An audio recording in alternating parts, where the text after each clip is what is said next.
Stephanie, it's great to have you here at Let's Talk About Service. You did a wonderful speech. And can you explain a little bit what multidisciplinary research is, please? Sure. Let me give you an example that I've come across recently in the U.S. Air Force. Somebody told me about this a while back, and it was about bomber pilots. And when they came back from combat, the engineers of the U.S. Air Force were trying to help the survivability of these bomber pilots.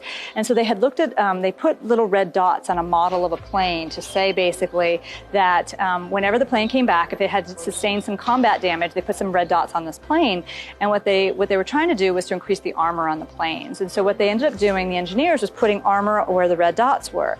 The problem is that there's a survivor bias in this example that only mathematicians saw when they looked at the red dots. When you put armor on the red dots, that makes the plane heavier and it was less maneuverable. And it also made the plane, it couldn't fly as long as distance.